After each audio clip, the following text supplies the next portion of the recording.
morning. Today is November 7th, 2014, and this is Before the First Cup with Lady Pitbull and Zorie. Good morning, lady. On UCY.TV. Oops. How are you? Morning. How are you? Okay, I had a weird dream last night. They had me quarantined with Ebola. Oh, no! With this real... Ebola dream, you're contagious. Ah! No, and they had me quarantined with this fat boy man guy who always tattled on me. I kept trying to escape me, kept telling on me. Oh my God, it was horrible. That's funny. Well, it's really funny, but we didn't have Ebola. That was the thing. But it was, oh God, I woke up laughing. Could you imagine if there's freaking panic? How many people are going to start doing that kind of crap? Even if the person they're saying that about doesn't have it, they're going to be like, "Look, he's got it! Look!" At the end of my dream, I was attached to his back, beating on his head with a frying pan. Well, I woke up and I was laughing. I just said, "Oh my God, what a dream!" That's great. That's a good way to end a dream, bash some. Yeah.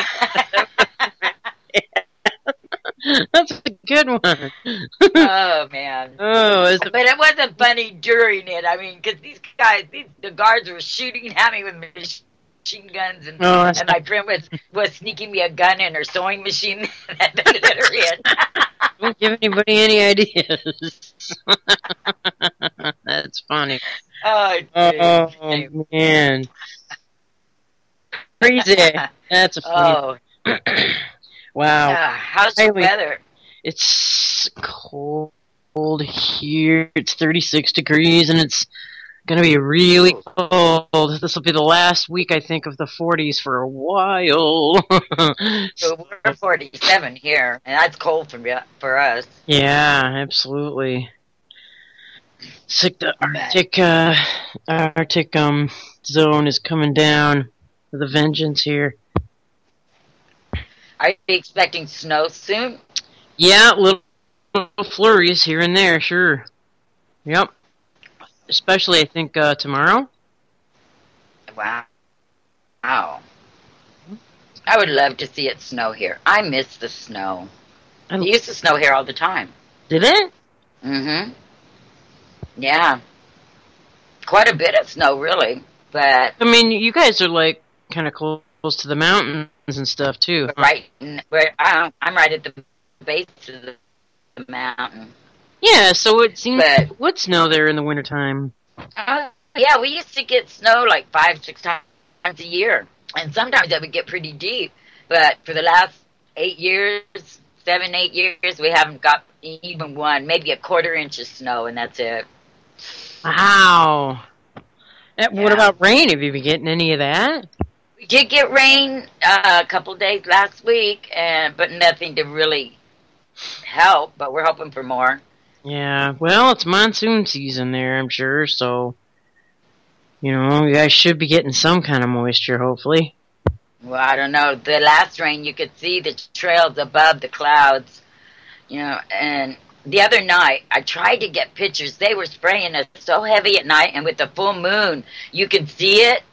And the skies like it was more full of trails at night than during the day, and they hit us hard, yes. Yeah, yep. I had the same damn experience the other night. I mean, I guess last night was the full moon, but it was the night before last. I mean, I was like, check out all the freaking trails, like, going over the moon. It was, like, nuts. Right, and you don't see them usually, you know, unless it's a full moon, so you figure they've been hitting us night and day. Yeah, and, well, because that means that the prevailing trade winds, like, go all over the rest of the country. It's why you guys keep getting sprayed so hard. It's because it comes over the rest of us. I'm looking forward to this meeting we're having on the 21st, the geoengineering meeting.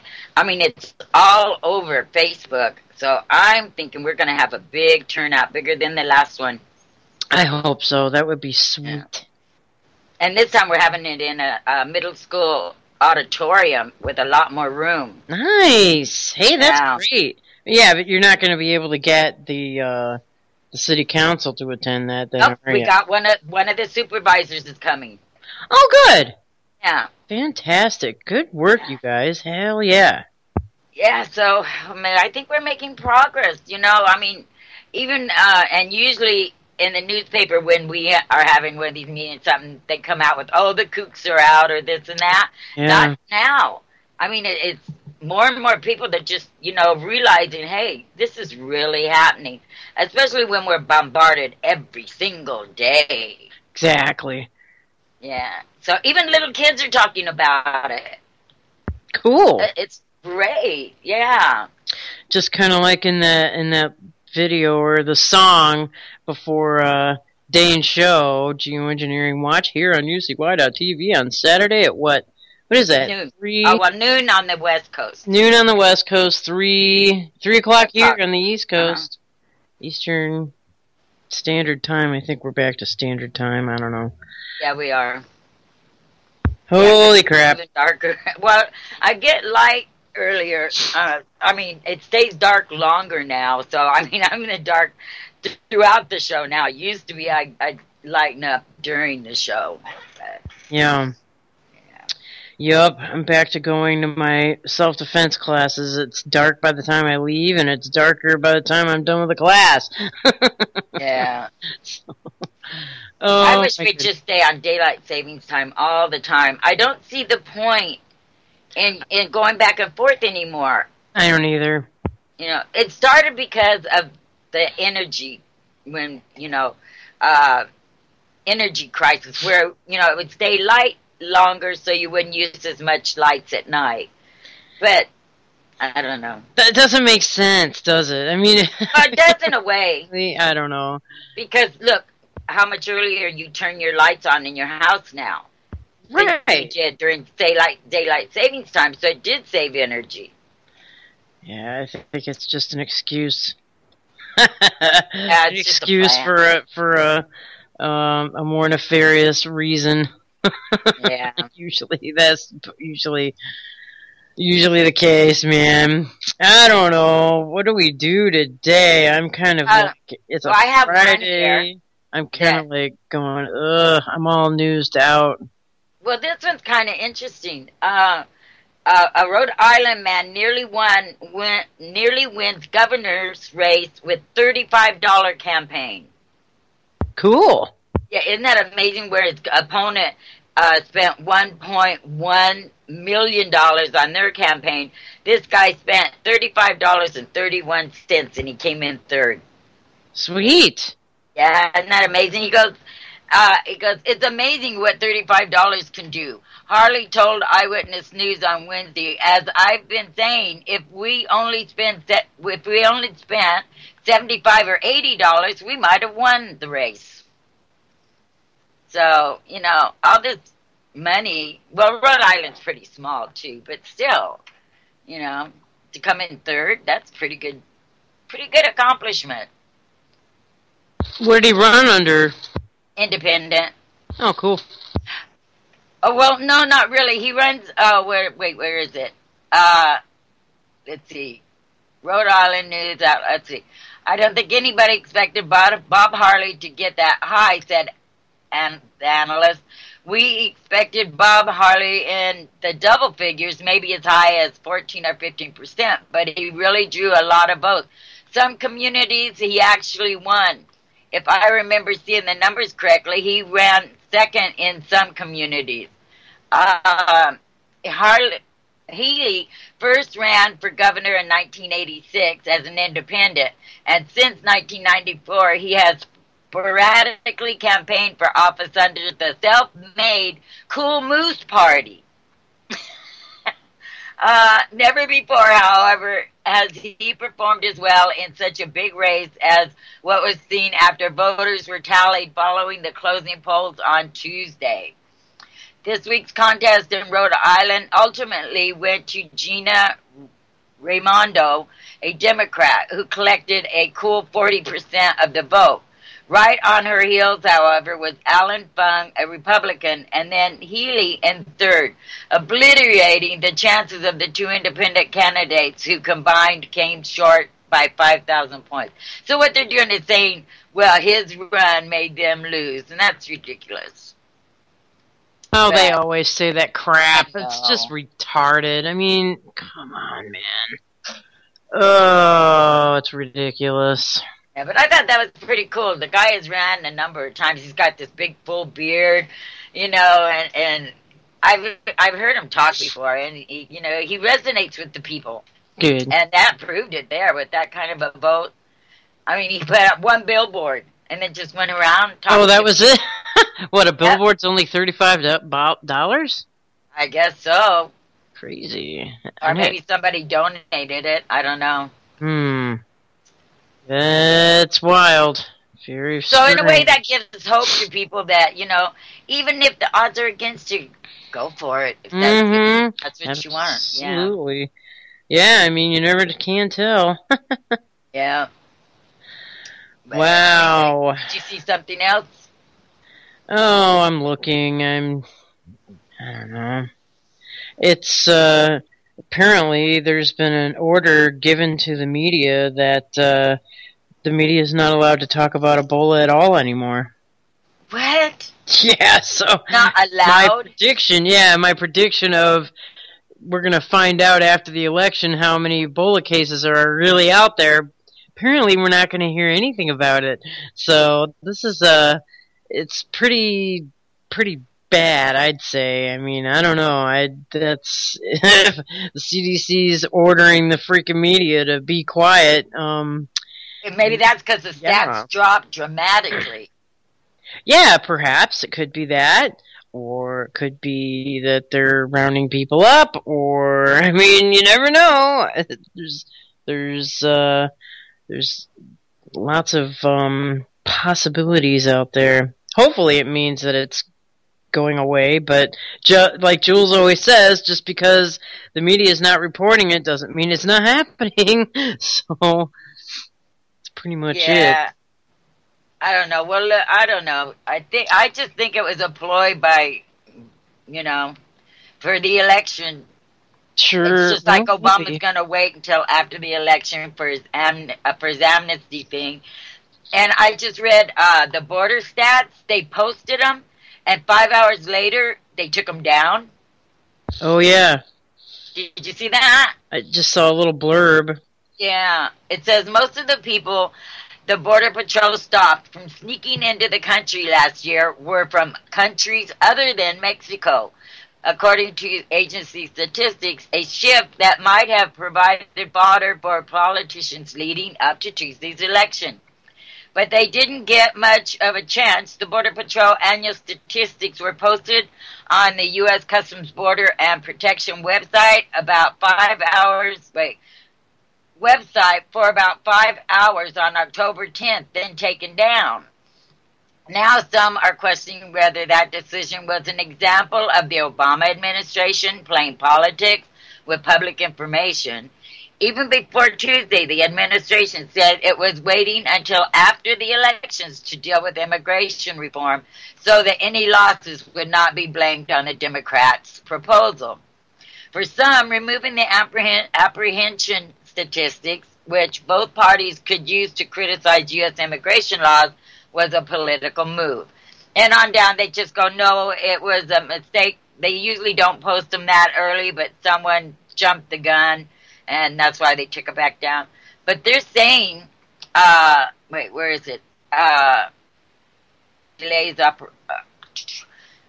They usually don't publish before November 15th, he wrote.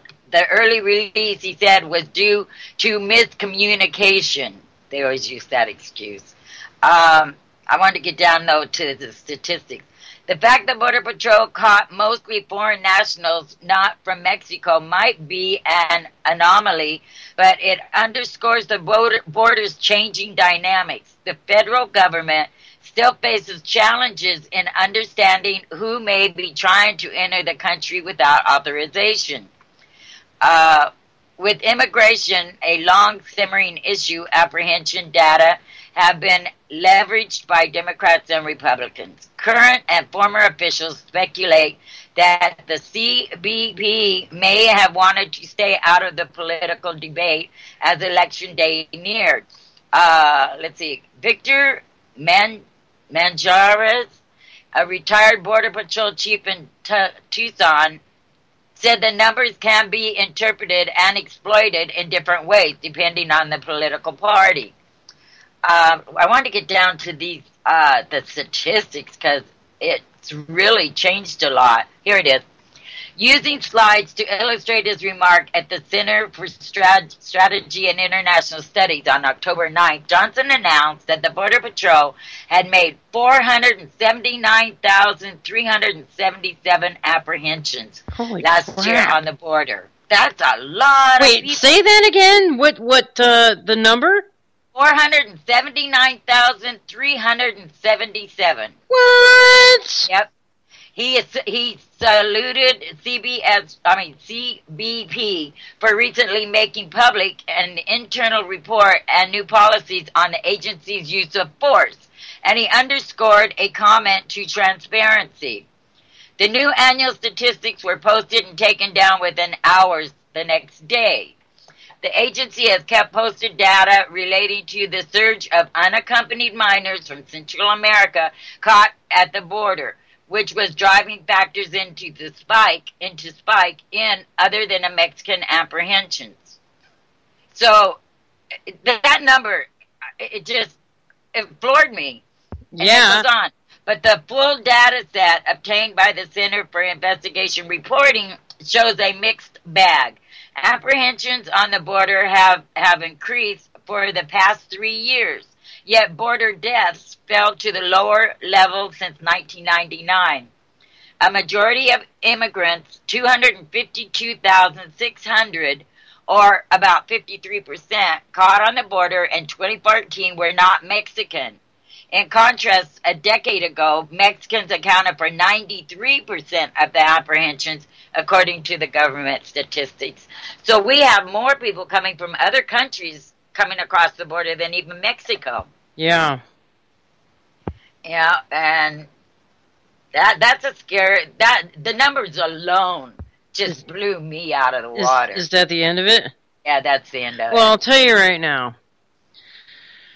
All these people that are upset with the Democrats, they just put in the majority in both the House and Senate Republicans, and I told my mother, who's a staunch Republican, not to get too damn comfortable, because if in January, I'll tell you how to know if there's a bunch of bullshit.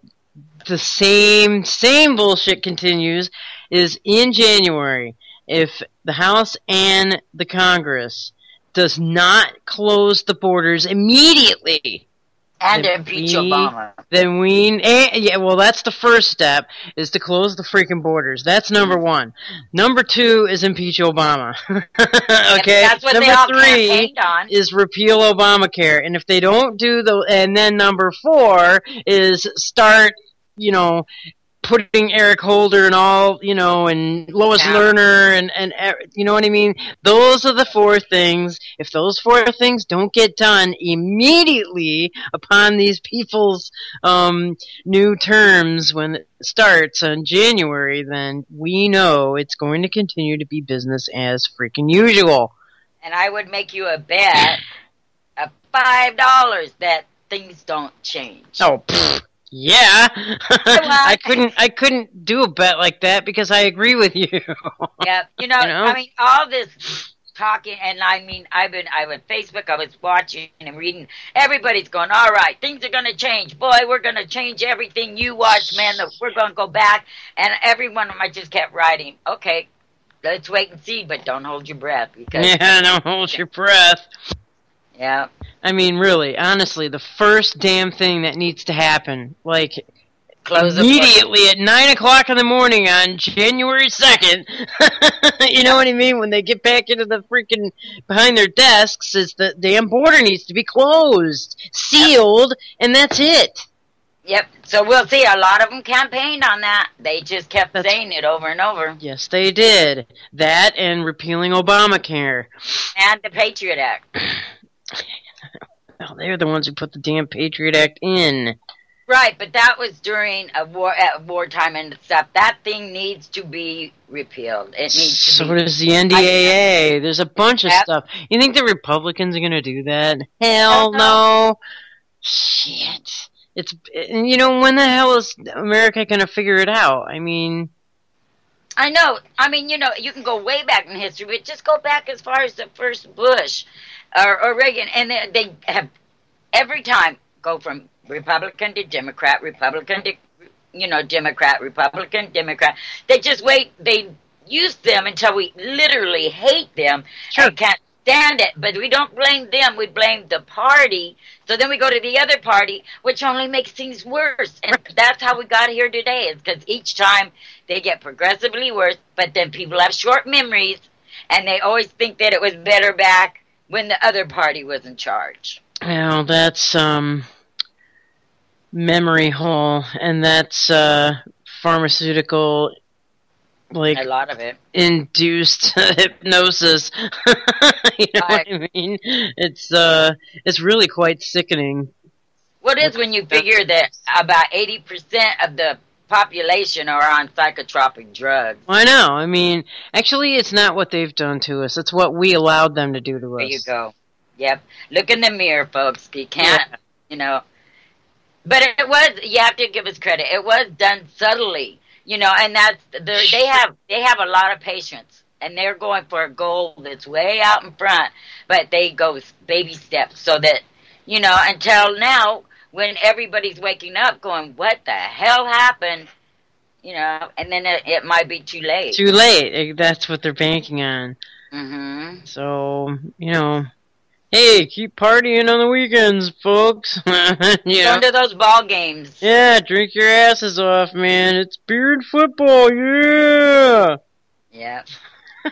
And, you know, and isn't it funny, like, now people aren't bitching about gas prices so much because gas is going way down. Well, not way down. I mean, it's not down as where it really needs to be. It's 99 cents a gallon. Yes, thank you. Even lower than that. But we are way down from what it was. And when people don't have to put out so much money out of their pockets, they get this lax feeling about them again. Like, you know, they're not as pissed off about stuff. Right. They do. They go by their gas prices. A lot of people do. Yep, it's true. Or either that or their football team, how their damn football team is doing. But wait, tax time's coming around, and this tax season is supposed to be outrageous because Obamacare hits your taxes. Here we go. Put clear seatbelts. Yeah, so... Is that an article? No, I was just saying that. I was just predicting myself, you know, my little... in. Yeah, I mean... You heard it here from Doty. If the IRS can get away with everything they've already gotten away with, they're going to get away with a whole lot more. I can guarantee that. And, you know, in these speeches I heard Obama, I don't know how many times go, and Obamacare, they tried to destroy it, but it's working. And I thought, this man is on another planet. Where do you see it working? You know what they're doing? Every freaking single person that they're processing through their little immigration thing is being enrolled into Obamacare. Yes, the numbers are soaring. And so Americans can't afford to go to a doctor. Exactly. Mm-hmm. Yep, insurance rates are all going sky high, and you know, I don't go to doctors, so I don't know. I don't ever seek medical insurance, but people that do have it, you know, families and stuff, they're just blown away at how much. And then taxes, they don't know how they're going to be hit with the taxes. Right. I mean, if this shit doesn't come to an immediate, abrupt halt in January, then the freaking Republicans are just as complicit as anyone else, as far as they are. We know. And we know this. We know nothing's going to change. They've already stated it. More or less, yeah. Well, sure. It's I can't remember that stinking guy's name. There's a new Conrad the Constitution out and on YouTube. Um, I wish we had. I wish we could play it. I know. We can't. But it's a new one, and everybody go check it out because it's funny as hell. Who's that? Oh my god. Is it John Oliver? No, Conrad the Constitution. It's a cartoon. Oh. You ever seen that before? No. Oh my god, you guys, go check that out. It's hilarious. There's like, I don't know, there's quite a few of them, and it's how Conrad the Constitution walks around and gets, you know, his butt reamed all the time. I've never seen And Mitch McConnell's in this. He's got the S&M buckle around him, and he's got this big and he's ramming Conrad, you know what I mean? Well, oh my god, it is so funny. And that cartoon, literally, the reason why I'm bringing it up is because that particular cartoon says it all on what's going to happen. What's going to happen here with the Republicans taking over. That's the cartoon that illustrates it, like from Put the link. Did you put the link? Was that? Oh, okay. Let me find that sucker because it's just I couldn't stop laughing. Okay. Well, here's something. While you're looking for that, Russian lawmaker proposes mailing Putin sperm to impregnate Russian women. Each female citizen of Russia will be able to receive by mail the genetic material of the president. It goes on. I've heard of disseminating ideas, but this is ridiculous. The Russian language newspaper, Trust, is reporting that an actual lawmaker, Albert I, with a history of strange ideas, has introduced to the State Duma a bill that proposes extending the greatness of Russian by having children using the sperm of Vladimir Putin. To the best of our research, the Observer is the first to translate this strange proposal to English. The essence of my proposition is simple, says the chairman of Parliamentary Commission on Women's Affairs, Children and Family, Yelena Borbishkova. Oh boy, I'm not even going to try the last name.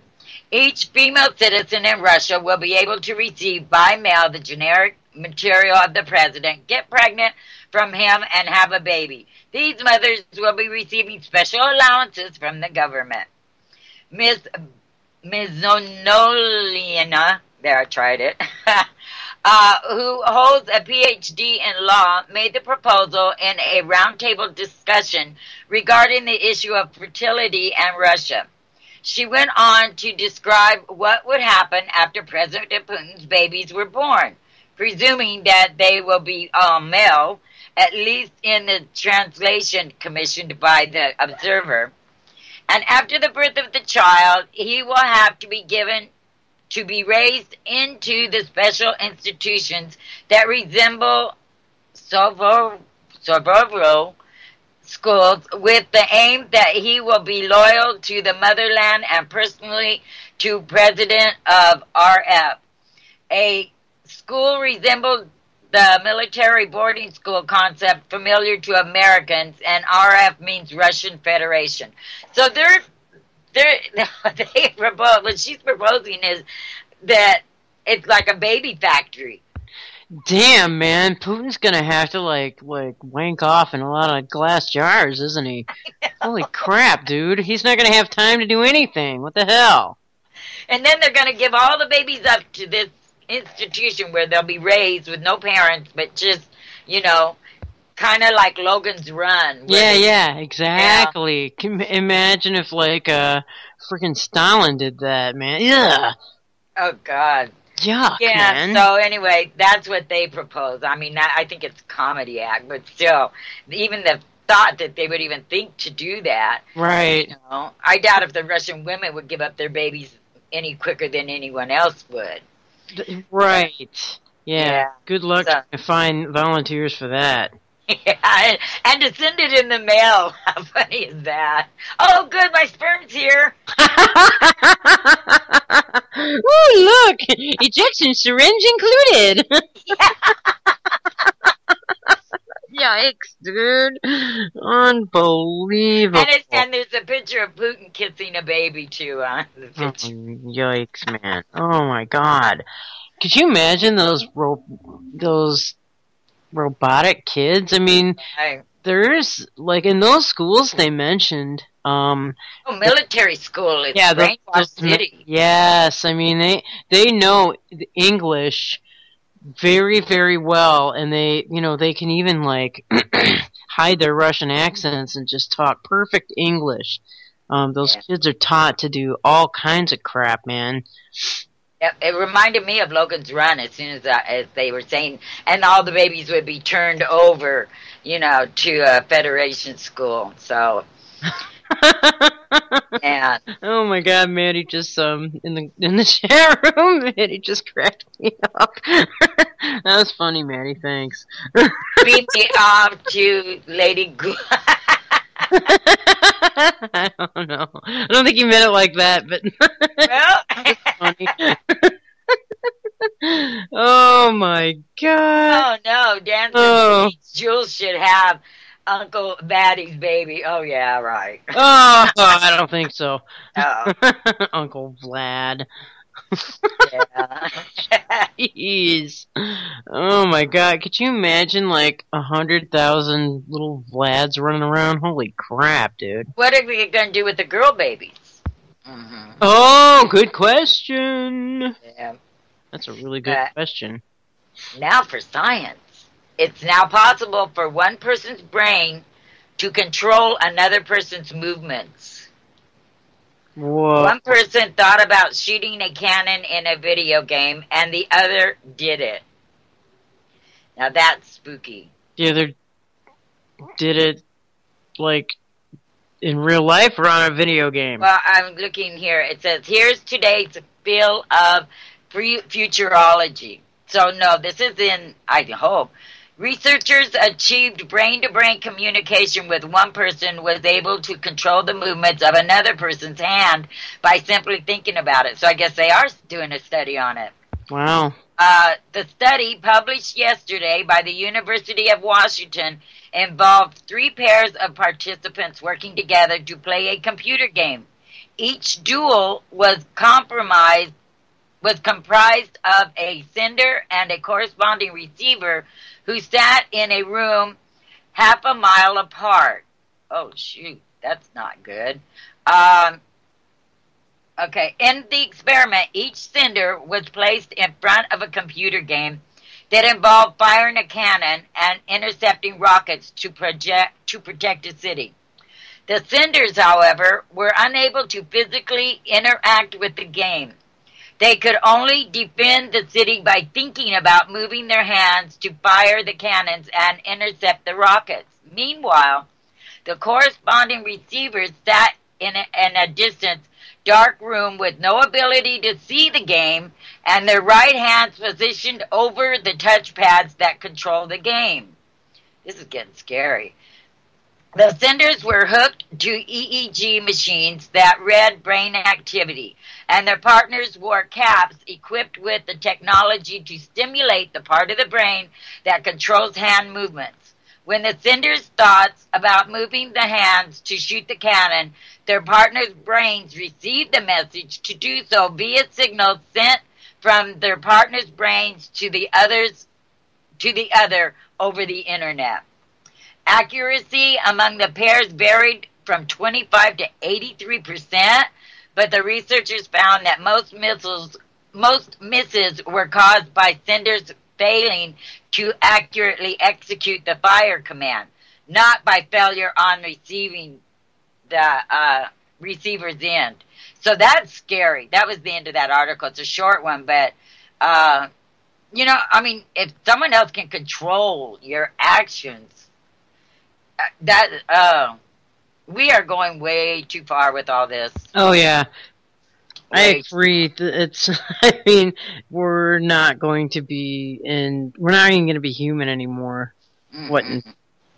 30 And you know years? what is heartbreaking about this is all this technology could be used for good, all of it. Mm-hmm. And I don't know. And they use the students, they get them all involved in these contests and stuff without them thinking about the end result of what they're doing. That too, and plus, these corporations are just stealing their freaking ideas with all these contests. I mean, they don't. The students have no freaking clue. They're just getting used like sponges. Right. And, with Napolitano in charge of the colleges in California, you can just see where the two are related. Yeah. And then all these kind of experiments and stuff going on.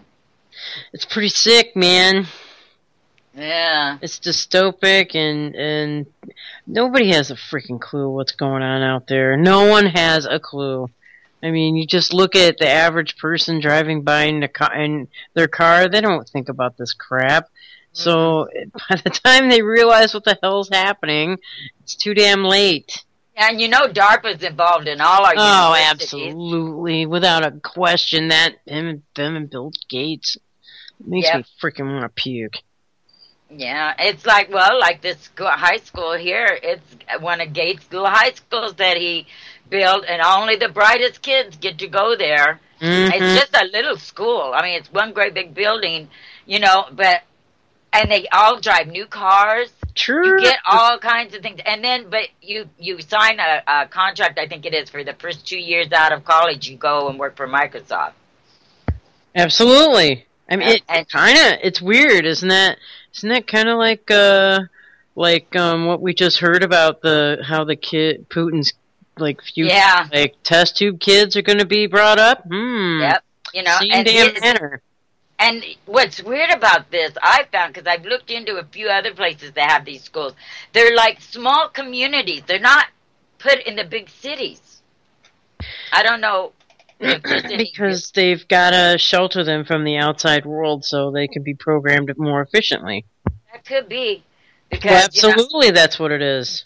Yeah. Yeah, I was shocked when in Russia. You kind of just. I'm sorry. You kind of just. Read two articles back to back that are pretty much related to each other. Believe it or not, as far as kids in these schools, it's the same damn thing. Whether you're talking about here or Russia, I mean, it's the same damn thing happening. Using our youth, without their knowledge of what they're really involved in. It's just, I don't know, it's scary. I see all these kids, and it used to be a furniture store, a big furniture store, and they turned it into a school. But what gets me is they all drive really nice new cars, and this is not a rich community. Mm-hmm. So, who knows what they got them studying. Right. It's true. If you get the young minds, you can usually, take over an entire country within one generation. Yep. And the parents are also proud because their honor roll student was picked to go to that school. Right. And it's just, it breaks my heart that they use them like that. And a lot of the courses and stuff, like at Berkeley and all, are secretive. Yeah, man. Absolutely. I mean, because it's all, isn't that all like where the, what do they call that? I can't remember the part of California they call that with the computer tech stuff. Oh, yeah. Can't remember. Silicon Valley, yeah. Isn't Berkeley a part of that? Yeah. Yeah. Yeah, and then with Napolitano, all of a sudden, I mean, that was the strangest move I've seen in a long, long time, was putting her in charge of the colleges where she had no background in education at all. Right. Well, they got to stick her somewhere cushy. Yeah. Until she's ready to be used again. Well, she's being used. I mean, I'm sure her and DARPA are hand in hand through this. Oh, God, and what's sad is the kids don't see it. No, and they're just more than happy to be used as, Well, I don't think a lot of them for... even know they're being used. They go in and they take take advantage of the students' passions. Sure. Yeah.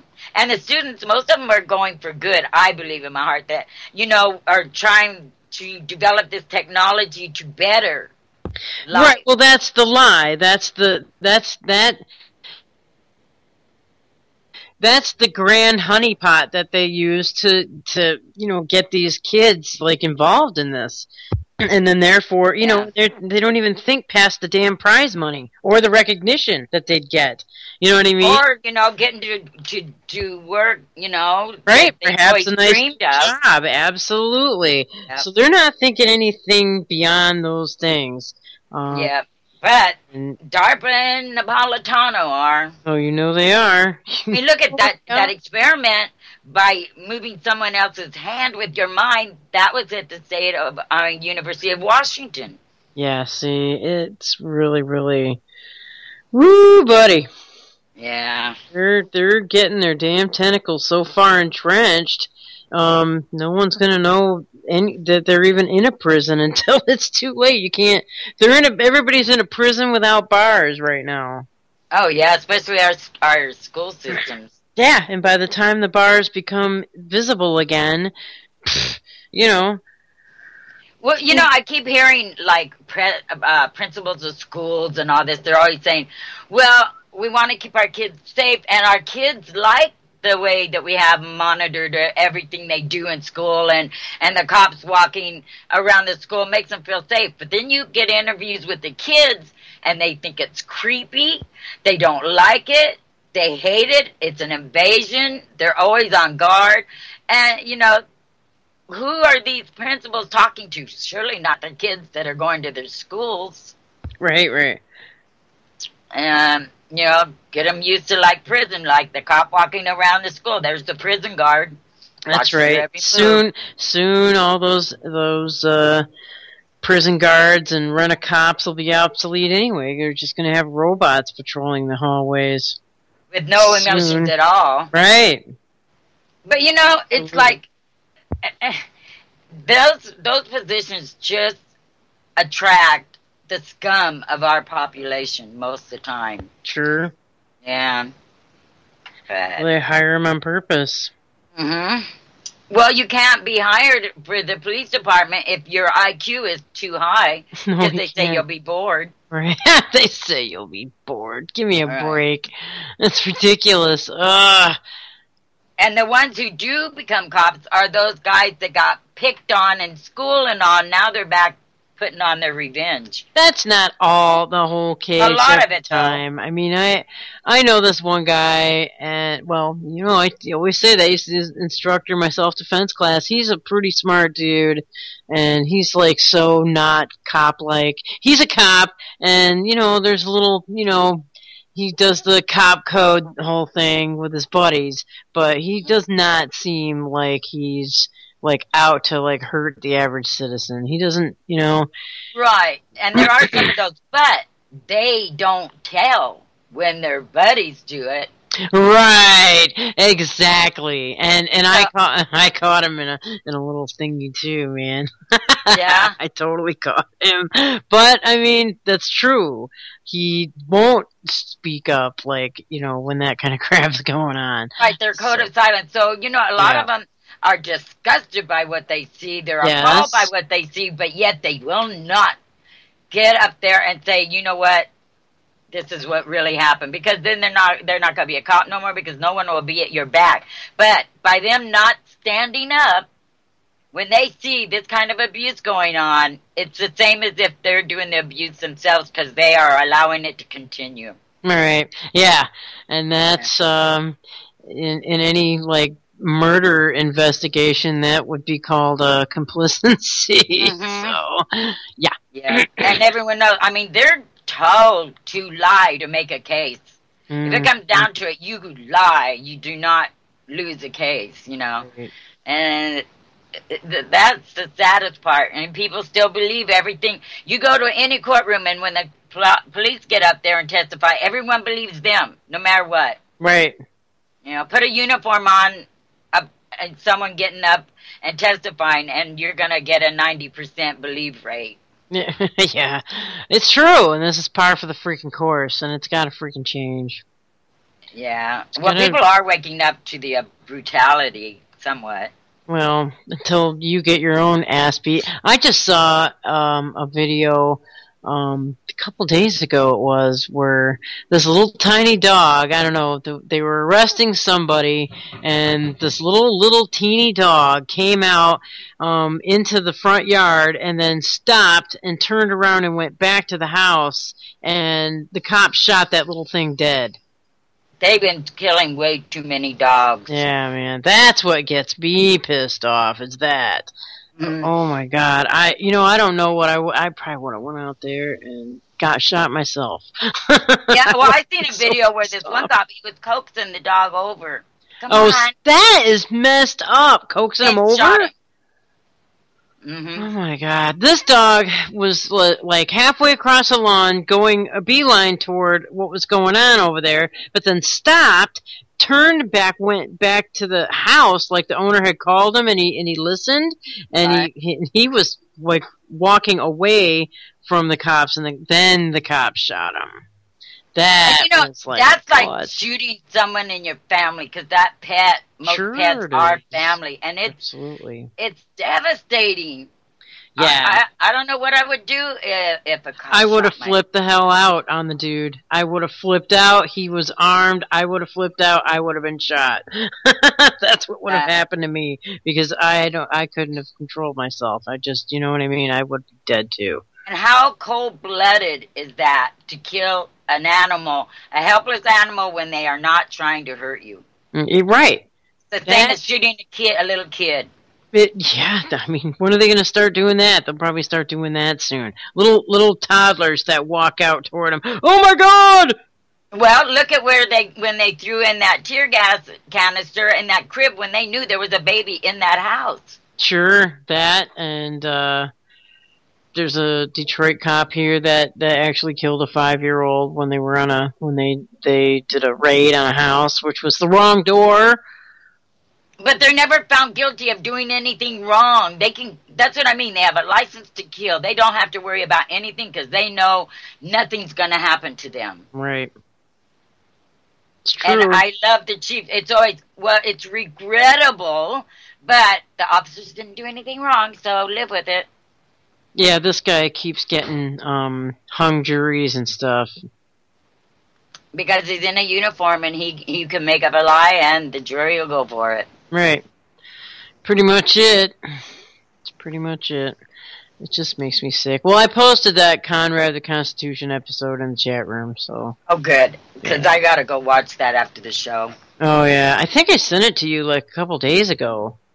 Oh, I've been so busy, and this computer's so messed up. I was supposed to get mine yesterday, but they're having a problem with the memory. The motherboard we put in doesn't like single-side memory, and so hopefully in a day or two I'll get it back. Well, I just posted it in our box thing here. Thank you. Yeah, it's just so... Because it's long gone off, scrolled off the chat right now. Yeah. Yeah, I don't know. The elections, I keep telling people to hold off. Just wait. Don't get so excited yet. Wait until after the change is over and see what happens. Absolutely. Did you see that that 90-year-old guy, the preacher, got arrested again for feeding a homeless? Yeah, I've been following that guy for a while. I think the first time I came across his video of where he has been feeding the homeless was about 8 or 9 months ago. And I thought, wow, that's so cool, and now he's going to continue. They could throw him in jail, he's going to continue. Yeah.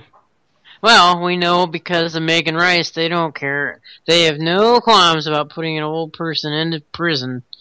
Right.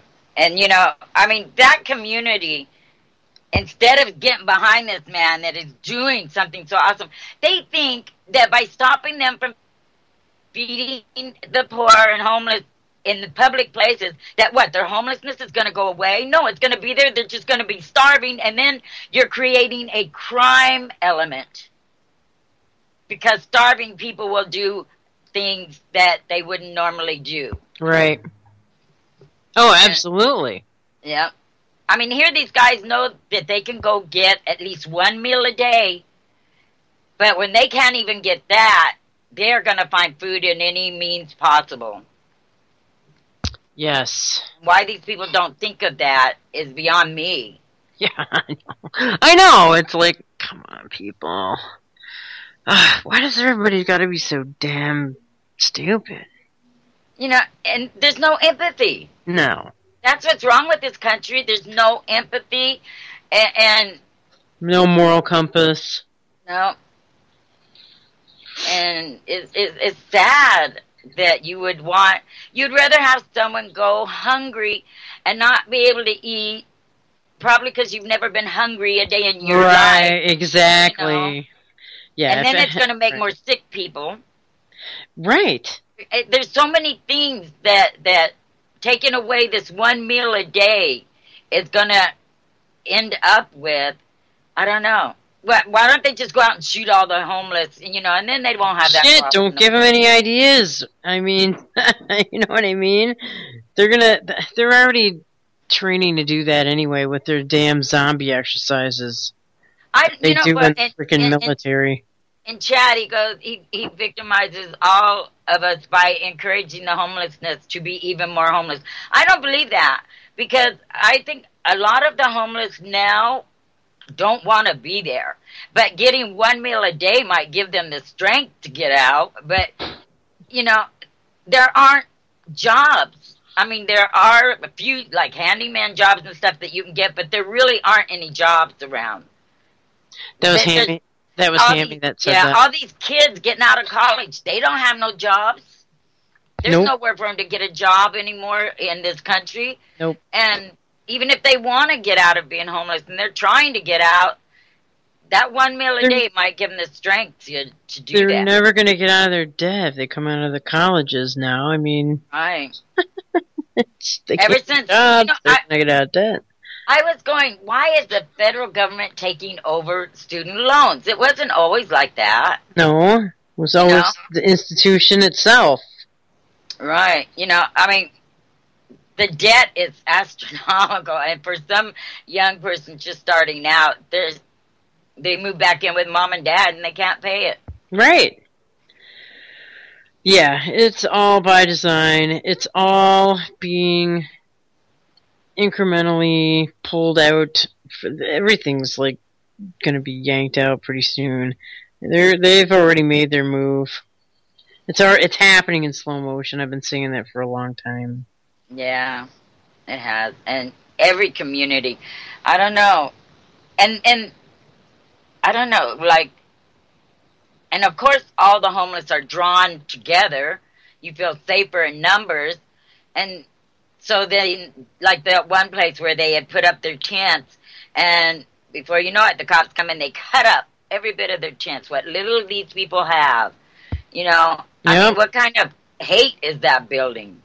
It is. Well, that's exactly why the cops were directed to do that in the first place, is because it's designed to build mistrust between the police and the citizenry. And how is that going to get rid of the homeless? The only way to get rid of the homeless is find them jobs, find them some kind of work, community work. No, you know? There's much more efficient ways to deal with the homeless than that. It's you go run around with big giant buses, rounding them up and putting them to FEMA camps. I mean, come on. You know, I mean, look at, like, we used to have a work program here, and it worked really well. I don't even know why they stopped it, but, like, the Salvation Army, the Goodwill, they would put people that work off their fines in there doing community service or picking up trash along the freeway. But why can't we do that with the homeless and have them out there doing that and pay them, I don't care, food stamps, and some kind of money? You build up their respect because they're earning it. You know, and they're doing something for the community. Most of the homeless already get paid in food stamps. Even if you don't have an address? Well, I don't know about that. That's a good point. I think you do have to have an address to get assistance, don't you? I don't know. I don't know. I don't know. I don't know how it works because I'm not part of that damn system. Yeah. Now that's state, isn't it, or is that federal? Food stamps. Federal. Mm. That's all hooked up to the giant system, the giant robot. That's the federal government. Mm. But I don't know. I just can't believe that all the homeless want to be homeless. There are people that have lost their homes and their jobs, and by the millions in this country, and they sure didn't plan on that happening. Yep. No, they didn't. I mean, there are some people, and I've met them, that choose to be homeless, but of course there are. The people, but you can't say that about all of them. No, I mean, absolutely. You know? No, you can't. So, it's going to continue. I mean, it's going to continue getting worse, and we know this. Yeah. Well, maybe I'll bring Russia back up again, because, apparently, as of 2 hours ago, the news broke about a tank column crosses from Russia into the Ukraine. Says the Kyiv military. Says a column of 32 tanks, 16 howitzer artillery systems, and trucks carrying ammunition and fighters has crossed into eastern Ukraine from Russia, and the Kyiv military said on Friday. The deployment continues of military equipment and Russian mercenaries to the front lines. So here we go. More escalation with good old Vladdy, guys. And we're just going to... Feet on the ground in Syria. Yup, absolutely. Absolutely. So the proxy war in Syria, and now we've got this popping. So get ready for more World War III ramp up here. Wow. War and war and war. You know, and none of this has anything to do with our country. Needs to be putting that money into our country to do developing jobs, getting people to work again, and rebuilding this country. You think the Republicans are going to do that? No, those assholes are way warmongers. They're way more warmongers than even the damn Democrats are. So, I mean, here we go. Oh my God. Putin or Obama wrote that secret letter to the Khomeini of Iran, and that everybody's all up in arms about that. And what was, I just seen the heading on that. Does it say what was in the letter? Yeah, I mean... And it's not a secret, is it? Well, it was a secret until, I guess, the Iranian government said, hey, we got this letter. So, it's happened before with other presidents. I guess it's not terribly uncommon for a president to write a letter. But what Obama said in the letter, I guess I'll read it. I didn't really want to read it because it's all full of shit. But, alright, it says Barack Obama secretly wrote to Iran's supreme leader, Ayatollah Ali Khomeini, in the middle of last month, and described a shared interest in fighting the Islamic State in Iraq and Syria, according to people briefed on the correspondence. The letter appeared aimed at both bustering the campaign against Islamic State and nudging Iran's religious leader closer to a nuclear deal. Mr. Obama stressed to Mr. Khomeini, I'm probably not saying that right, but oh well, that any cooperation on Islamic State was largely contingent on Iran reaching a comprehensive agreement with global powers on the future of Tehran's nuclear program by a November 24th diplomatic deadline. So I guess Obama, I guess there's a writing a letter and then sending deadlines for things. I guess that's what the deal is. Everybody's up in arms about that. Yeah, well, I don't think as a leader of a country I would like receiving a letter like that. All right. When Iran's their main goal here of starting all these wars around them. Well, here we go. The October letter marked at least the fourth time Mr. Obama has written Iran's most powerful political and religious leader since taking office in 2009 and pledging to engage with Tehran's Islamic government. Alright, so the court, yeah, I don't know. You see, it's all bullshit. There's no reason to continue reading this. Who do you think will be our next president? A wild guess. God. I don't think Hillary will. I really don't. I don't think the backing, but I can't think of anyone. Rand Paul, I guess, is running. He'd be all right, but he's too back and forth. He jumps back. I know, and forth. he's You have no idea wishy-washy. what he would do as president. Exactly that, and he wouldn't. There's no way he'd get in anyway. It's like There's he'll no do way. something good and something right, and then turn around and do the opposite. I don't trust anyone that's that wishy-washy. Right. I agree. I emphatically agree with you. Yeah, I don't know. I can't think of one person that... I think we should just do away with the king's position. I think you're right. I concur with that. Let's get away. Yeah, and it's like I've been saying, the royal Bushes, the family bloodline of the Bushes. You know, I just think it's going to be another Bush-Clinton charade. Unfortunately. And then there's Jebby. Oh, God. He doesn't even look very... I mean, he looks less bright than the last Bush. And then we'll have a Mexican first lady. Oh, isn't that fucking wonderful? Who is that? He's married to a Mexican... Oh, that's right, huh? Yeah. We'll have a Mexican first lady if that asshole gets in. Wow. Yikes. Yikes! And I guess the son won his little race down there as water commissioner in Texas. Or land commissioner, sorry. Not water commissioner. Land commissioner. I don't know. It just, you know, I looked over some of them, and so many candidates ran unopposed. The most criminalist of them all seem to have ran unopposed, and so they automatically keep their offices. Yeah, you know, I mean, that's how it works. You know, it just hardly seems like it's. I don't know. I'm seriously thinking about like not voting anymore because it's what the frick is the point?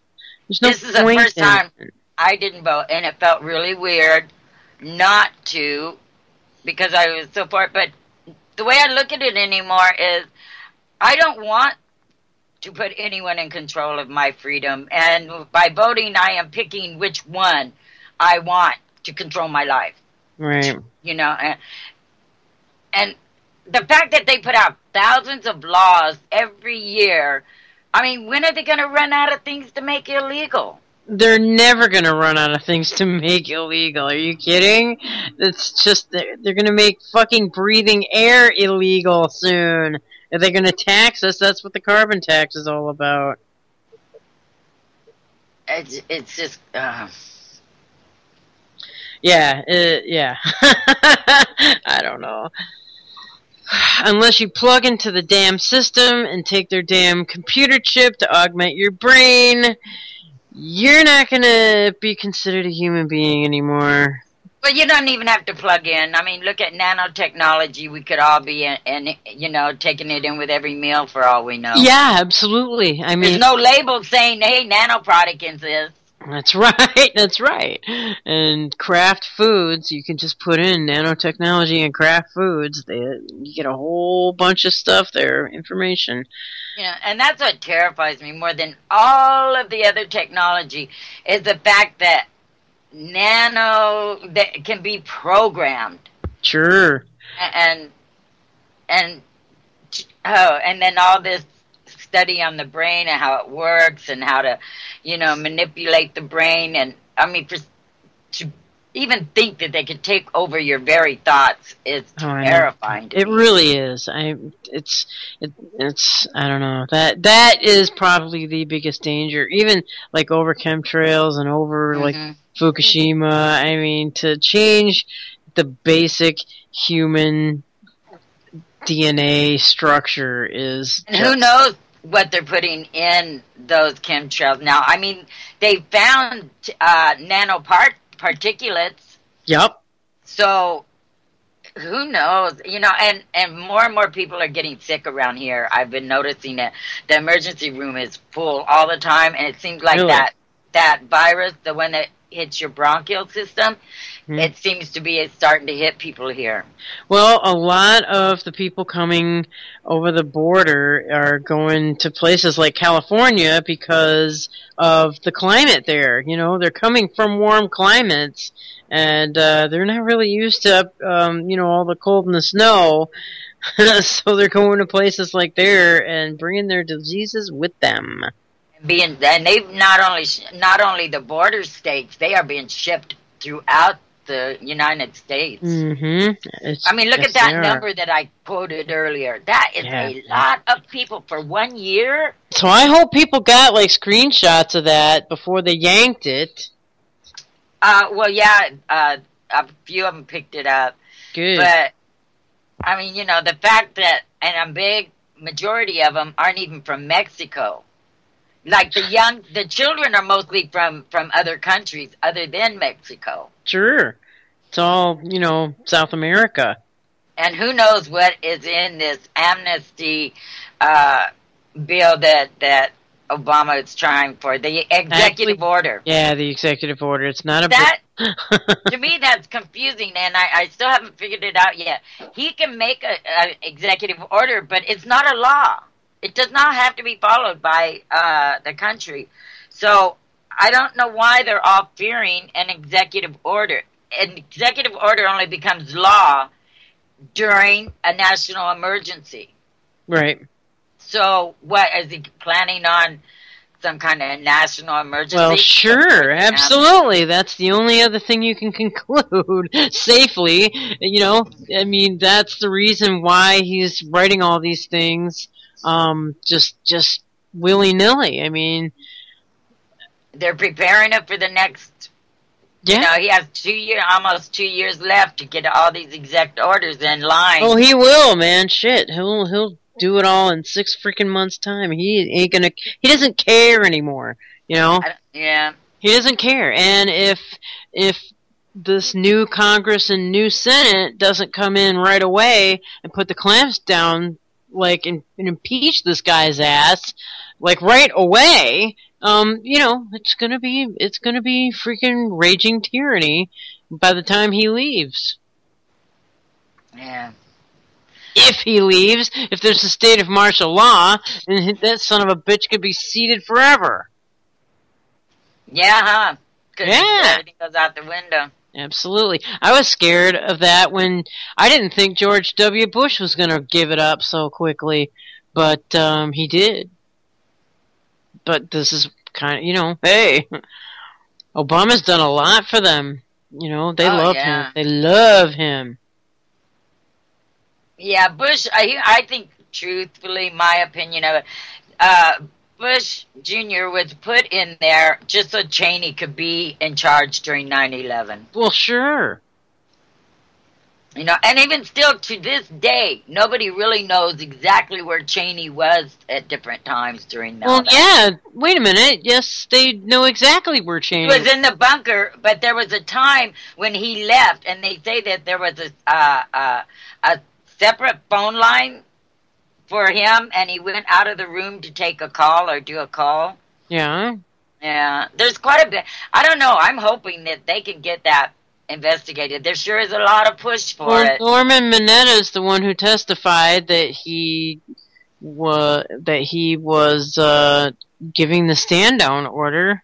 Yeah, that kid that kept coming in going, okay, does the order stand? No, that was Norman Mineta that testified that actually happened to.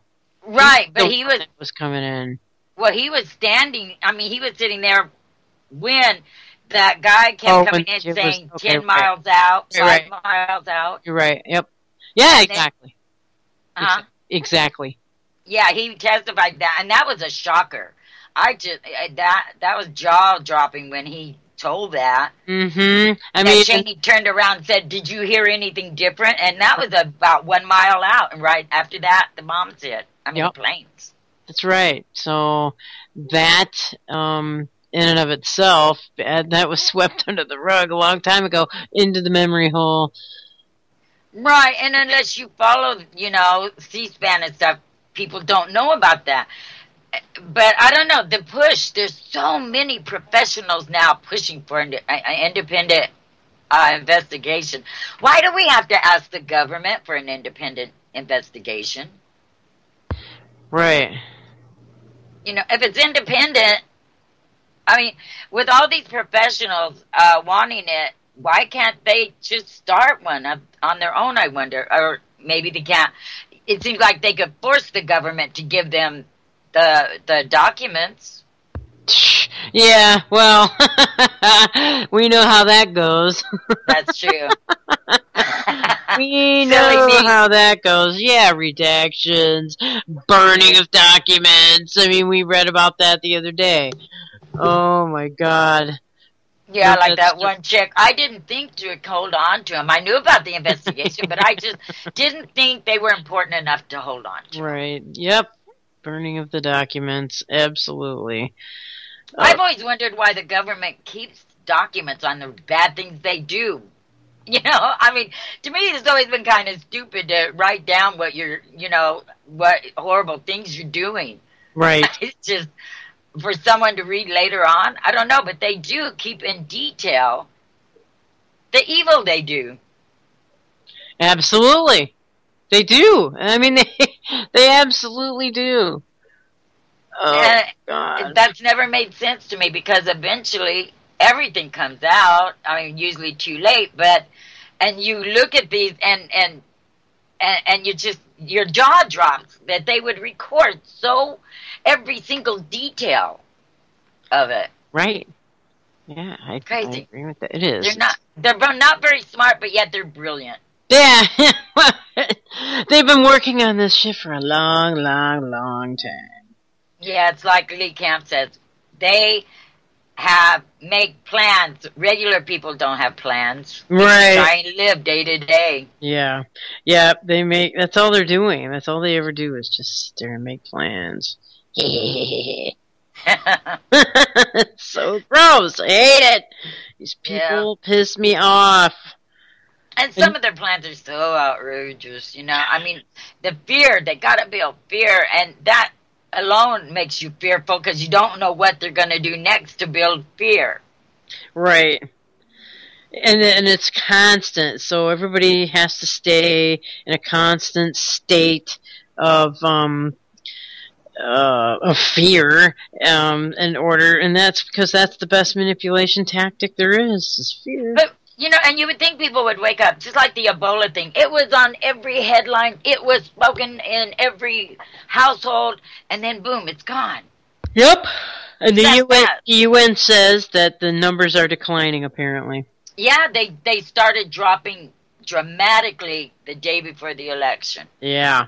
Oh, wow. Look at that. Wonder if that's such a coincidence or not. Really, it's like you were saying earlier, it's not even so much Ebola as it is all the enterovirus and all this other crap coming up from, I mean, MRSA's really a bad deal. And, antibacterial resistant TB, man, that's even probably the worst possible thing you can possibly get. And that's just coming up in droves. I wouldn't recommend anybody eating in Mexican restaurants anymore because of this crap. And then we don't know if any of it's true or not. Well, sure it's true. Well, because some of it, but, No, I mean, honestly, it's true because the emergency rooms all over the place are just hopping. They always are in flu season. Well, in flu season, they're always full. Around here, they are in flu season. And, it just, I don't know of anyone that has gotten polio or any of these things. I know someone who died from that enterovirus. Yeah, from the virus, but you know what? People die every year from viruses, and quite a few of them. People just don't realize how many. So that's not really that unusual, but they are billing it to be. Do you know anyone that's come up with polio or tuberculosis? I don't know one person. No. And yet they're saying that the statistics are so high, Well, it's just because of the number of people coming in over the freaking border. That's where the problem is, right there. Everybody's already sick and bringing it over. You there? But I don't know. A lot of it, I think, is fear mongering. Well, sure. Because it keeps us from going out and socializing. Yeah. And then everybody has their opinion, yes and no on it. All of this is division. Yeah, I guess there was some candidate who lost, and she blamed Ebola for her loss. Because people how do you coming blame out Ebola? Well, I guess people are scared to come out to the polls. Oh. Apparently that's what this lady said. That could have been. We had one of the lowest voting turnouts, and I would think that a lot of people that only watch the news would be afraid of Ebola. Oh. I don't know. And now the election's over, Ebola's gone. Yeah, magically. Mm-hmm. Magically. Oh, look. And then, the UN's keeping... Look, there's nothing to see here anymore. Oh, look. Let's look somewhere else. I'm getting tired of it. Yeah. Oh, here it is. Wendy Davis campaign blames loss on Ebola. So it's pretty fucking funny. I'll just read the little subtitle here. It says, Texas State Senator Wendy Davis has steamrolled in her bid to become the state's next governor.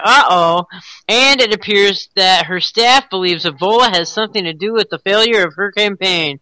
Nice. Alright, but I ain't gonna read it because it's stupid. And it's playing in my ear. So there you go. More fear. Gotta blame something. I'm curious to see what's going to happen in Washington, D.C., where they legalize recreational marijuana. Yeah. How can that be when the feds, when it's Schedule 1, it's going to be fascinating to see how that works out. Well, when I was 18 years old, the drinking age in D.C. was 18, not 21. I don't know if it's 21 now, but it used to be 18 years old. It's 21 here still. That's where I bought my first legal bottle of wine, was in D.C. Yeah, D.C.'s so corrupt, but I don't know. How are they going to manage the big law conflict, especially when that's where the federal government lives? Yeah, exactly. Federal law. Exactly. Maybe these freaking uptight Republicans such as Mitch McConnell need to start baking down every day before he goes into work. There you go. I just can see kicked back, eating munchies legislature being passed. Yeah, exactly. Oh, man. Unbelievable. Wow. Holy crap. I just saw this woman... And then it says underneath it, the next Attorney General, and she looks like Eric Holder in drag, dude. Holy shit. Yikes-a-rama. I might have to, let me see what this says. Low-profile New York City prosecutor emerges as contender to be first black woman Attorney General. Holy shit. It does look like Holder in drag. Hang on. Oh, great. Maybe it's his sister. Yeah, let's see. All right, I'm putting it in the chat room. Everybody should look at that picture because it's like, whoa, she looks like a mean bitch. She does. I've seen that picture. And here it is. It's exactly what I have said in the past with all these women into these big positions of political power. That is when a country truly fails, is when that happens. Then that's when the worm turns and, the bottom falls out, is when women become into power. not a good idea for a society in general. I totally disagree with it. I just think oh my God, it's going to be like the land of the insane bitches up there soon. Holy God, man. Well, they can be more vicious than men. Oh, you know it. That's exactly my point. God, I just can't even imagine Hillary Clinton getting her and Napolitano. Could you imagine that? I can't even imagine that. It's just incomprehensible to me. I would definitely be on the first freaking boat the hell out of here if that happens. Where? Everybody, there's nowhere to run. That's a big somewhere problem. Where there's a man in charge. Holy shit. I don't know. I don't think anyone should be in charge of my freedom. I'm sick of the whole thing. Well, leave me alone. And we won't leave people alone that want to be left alone is the biggest issue. Yeah. Yeah. Look at this. Oh, man. This, and this is going on. This is heart-wrenching. Healthy girl confiscated from parents who smoked pot, given to murderous foster mother. In Round Rock, Texas, a little girl was confiscated from her loving parents because they smoked marijuana and given away to a foster mother who put her into a coma and killed her.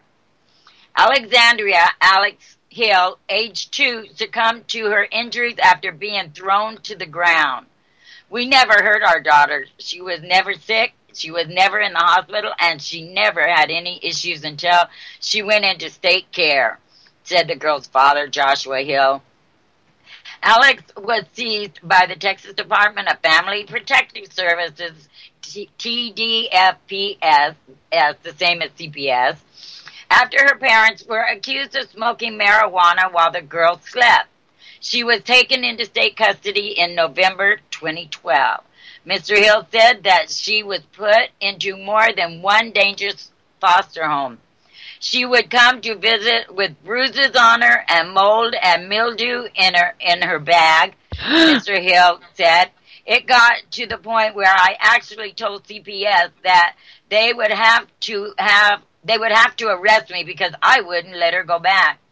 The girl's final home was with Cheryl Small, a foster care contractor in Rockdale, Texas. The TDFPS trusted Ms. Small enough to take custody of multiple children displaced by the agency. On the evening of July 29, 2013, Mr. Hill got an urgent call to come to the local hospital. When he got there, he found that Alex was in a coma. The girl had suffered traumatic head injuries after being thrown to the ground. She was also bruised on her buttocks, arms, and chin, and had so much hair ripped out that she was nearly bald. She died 2 days later. Jeez. I was blown away to find out she was in a coma, Hill told KXAN News. That's not what you expect, especially when your child is in the state custody for safety, and now they're suffering more injuries and more harm than they ever have in their entire life before that. Mr. Hill was 4 months away from getting his daughter returned to his custody. He spoke out in an interview, and I wish we could play clips. Oh man, you should see that woman that they gave the care to. Anyway, this tragic case illustrates a widespread injustice perpetuated regularly in the United States in the name of child welfare. Healthy, happy children are commonly stolen from loving parents who have never once caused them harm. Once in the care of the state, they are traumatized by familial separation, forcibly drugged, and placed into questionable situations with complete strangers, of which I might state are doing it for money, not because they care about the children. Then it goes, as was the case for Alex and her family. The state intervention comes without a trial, without a conviction, without due process for the parents. The state's accusation of negligence, a loosely defined term, can result in armed agents of the state forcibly entering a home to abduct a child for their safety. And it's true. how did we ever give these agencies that much power? They don't even need to go to a judge for a warrant. They don't need anything from anyone. They don't even need any proof. That's They right. can just come in and take your child. And I don't understand. How did they ever get this much power? That is a damn good question, because it happens all too often, and most of these people that work for CPS are themselves child molesters. Mm-hmm. And then the foster care. I have a friend that worked with young adults that had spent a lot of time in foster care, and he worked the halfway house to try and get them back out into society. And the stories he told, and some of the abuses these kids went through. One guy, he was on 21 medications a day. Mm-hmm. And he would sit in a corner and drool all day long, and that's all he did. Yeah. And then his job was to try and get these kids through the trauma so that they could kind of get in, and most didn't make it. No. Most stayed institutionalized, and it was so sad, and the way they would lash out, because they work them off of all the drugs, and it's heart-wrenching. And you hear about it every day. Why doesn't everybody think, well, this could happen to me? All they need is someone to call up and go, you know what, this kid's being abused. Yeah, and then they come and they don't even do an investigation, and then, okay, so the parents smoked a joint or something, while the kid was sleeping. What in the hell is the harm in that? And yet, they don't go where you see kids that are being beaten and abused and in the hospital and out of the hospital. They don't go take those kids away. Well, no, they actually take them away from good homes and give them to the abusers. Obviously, this is exactly how these bastards operate. It's a giant child sex slavery ring. That's what it is. That's all CPS is. Yep. And they've been proven to be criminal. That's right. In so many cases, and yet they're still out there. I posted that article. You should look at the woman. I mean, what does she resemble? Hillary Clinton? No, this woman looks, evil. I can't put it any other way. I would not trust this woman She looks like Hillary. with my dog, especially not with my child. But then look at the parent. Imagine your child being dragged from your arms. You love this child, and there's nothing it happened here in Michigan. Do. They did it. They did it to this couple here in Michigan because of pot.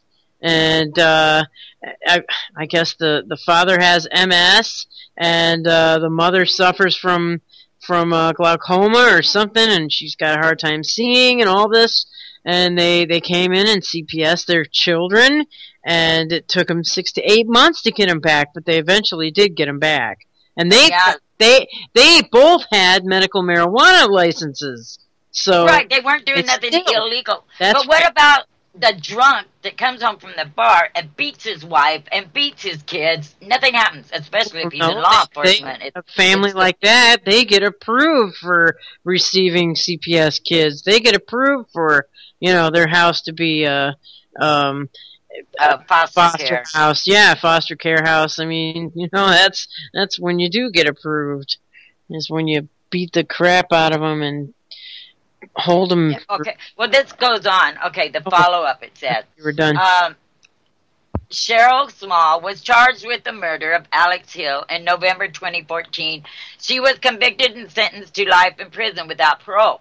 Although she claimed that she does not shake babies, the jury found the evidence against Mrs. Small to be overwhelming. Alex's mother, Mary Sweeney, has chronicled updates on the case on a Facebook page, Justice for Alex Hill. The Texas DFPS was found to be at fault for placing Alex in the home of Cheryl Small. After numerous complaints statewide and 10 Texas children killed in state care in in 2013, The Office of the Inspector General became involved and found that the meddling bureaucracy was often dishonest and reckless in its placement of children. Although new rules imposed in 2014 make it more difficult to be a foster parent, the agency itself remains dangerously powerful and unaccountable when it comes to snatching children.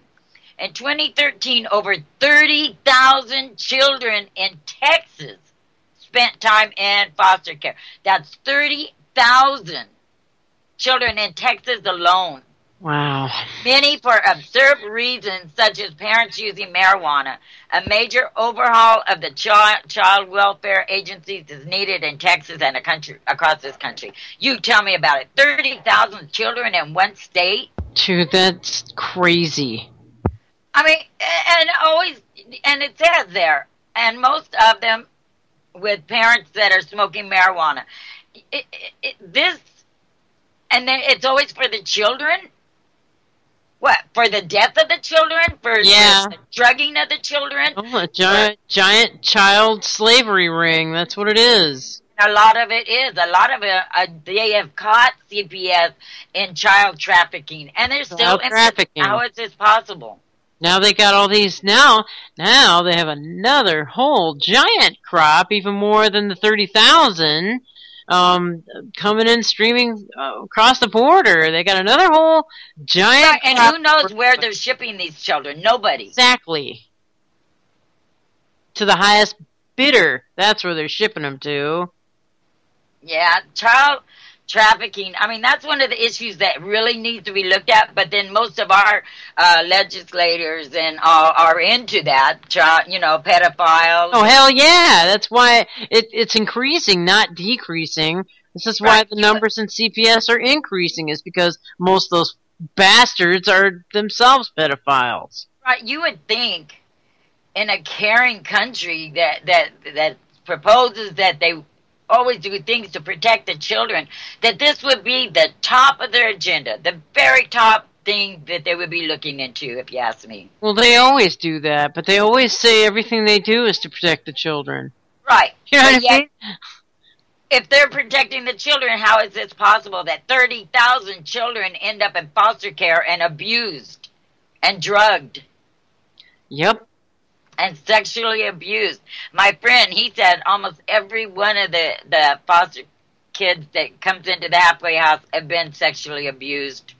Yeah, absolutely. They hire pedophiles. I mean, it's part of the course.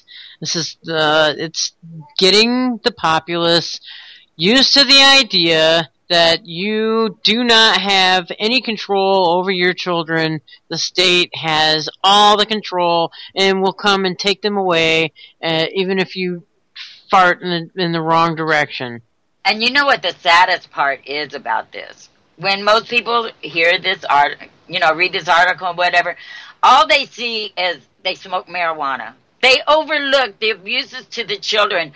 They smoke marijuana, so they deserve Smoking a joint while your kid is sleeping is way worse than your kid dying in foster care. That's what but that's where the brainwashing really comes in. Like, I can hear people already, well, they shouldn't have smoked marijuana then. This baby's dead, people. Exactly. That's, oh my God. We are so done as a society. I don't know, man. Yeah, I mean, and people look at these articles like one of the other charges that blew my mind was a man charged with breaking a trooper's fist with his face. Do you remember that coming up? No. I did that. I brought it up. I don't know. It's been about a month ago. But yeah, they beat this kid for not pulling over. But what got me in the video, you're watching it, and you see right when the cop breaks his hand on this kid's face, and then they charged him with breaking a trooper's fist with his face while he was handcuffed. That's funny. It's not funny. I'm sorry, but but you know what? I hear people, they'd say, "Well, he should have pulled over." But Right, yeah, that's pretty much what people, that's like the go-to thing when you're trying to justify bad behavior on the part of the state. You know what right, I people mean? stick up for the cops because Right. that person didn't bow and bend over for him. Right, right, and that has to change. But no, that mindset's getting worse and worse and worse. That mindset is like status quo now. I know, and it's uh, it's mostly older people because they remember how cops used to be, and there were a lot of good cops a long time. Go back to the 50s, Sure. where the cop walked the neighborhood. You knew him, he knew you, and they communicate with each other. Well, they still think in their minds that that's the good guy still out there. Even when you hit them with these atrocities, they come back with, well, they should have obeyed. They should have done what he said. Right. It doesn't matter if they were right or wrong. They should just bow down to the cops. Yeah, if you don't bend over and Yeah, he's dead honor because the he Constitution. didn't, stop when they said stop. Right. Or this guy's dead because he didn't pull over fast enough. Or, it's always the victim's fault instead of the police. And then we have the police chiefs always saying they didn't do anything wrong. Right. It always is like that. Yeah. Oh my God. It's like I don't know. I'm weary of all this crap. It is getting scarier and scarier. And then I don't know. I kind of fear the Republicans having so much power because they are such warmongers, or they believe in so many laws. I mean, more laws get put out by the Republicans than the Democrats.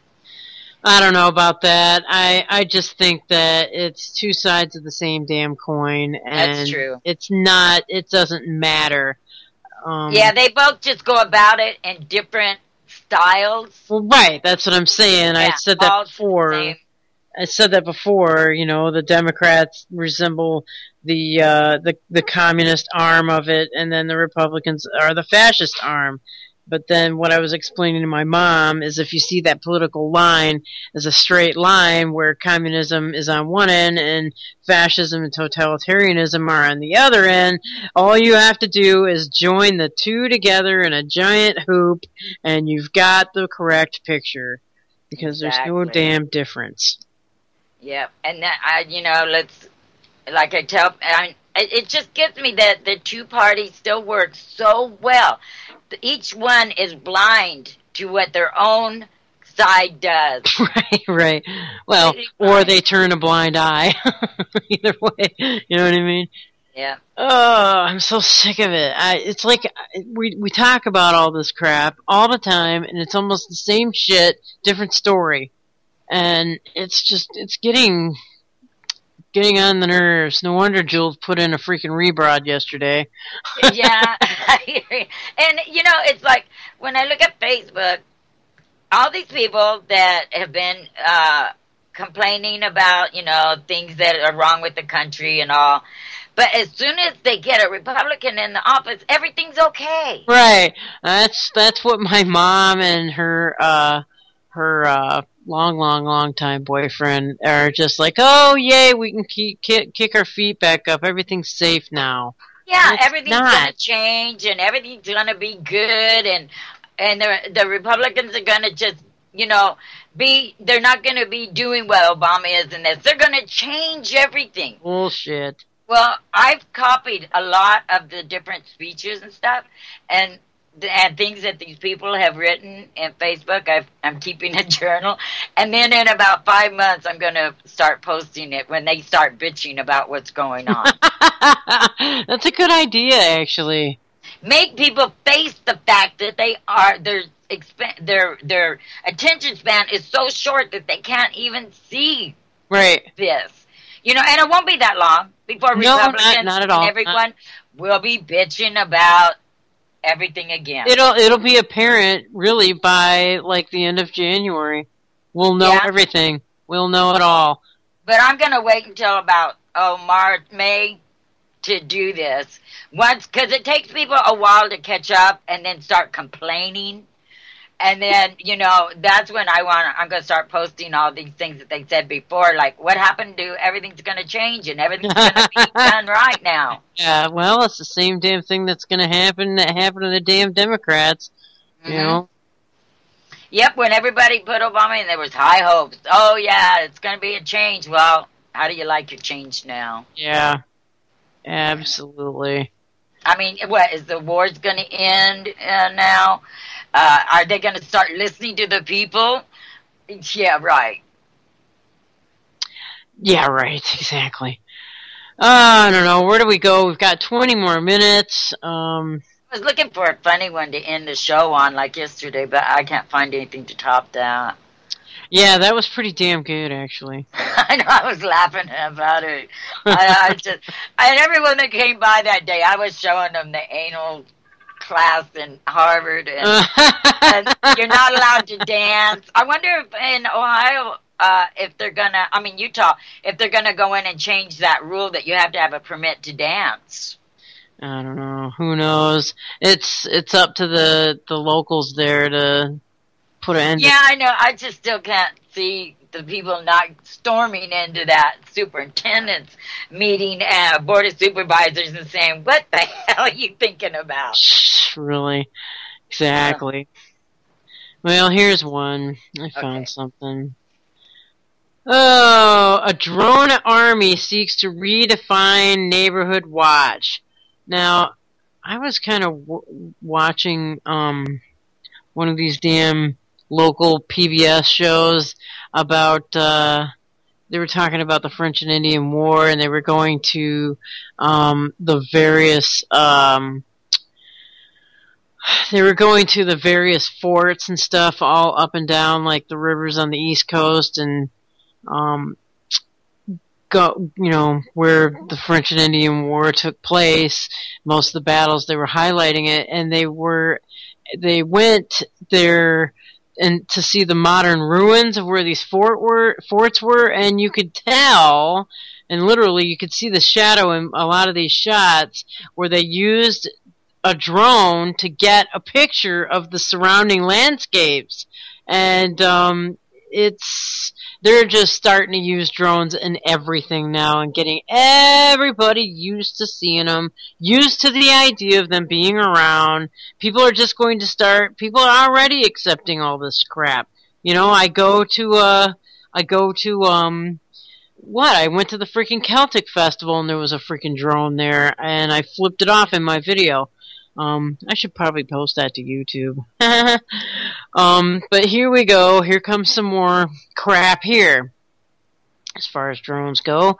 DeSoto County, I think it's Missouri. You might expect to find an army in DeSoto County, an army of drones, that is. A South Haven man has an army of handcrafted drones, all controlled from inside his custom command center. That's interesting. Robert Estes is a self-confessed country boy. They probably think I'm some kind of redneck country boy and don't realize the extent we go to, Estes said. But despite humble beginnings, Estes established his own business and built what he says is the first drone command center in the country. Here we go. This will make a change in the drone industry, he said. Estes built drones that provide infrared thermal imaging. They also detect human movement inside of a home or a car. And what he is doing is legal. Whoa, wait, you're saying that, what, is this a wannabe soldier or wannabe law enforcement? No, he's just a citizen, apparently. But to go to that, wow. Yeah, go on. Yeah, he's doing all this on his own, apparently. Let's see. Estes built drones that I already read that. He said you can do good things with this or you can do bad things with this, Estes acknowledged. Really.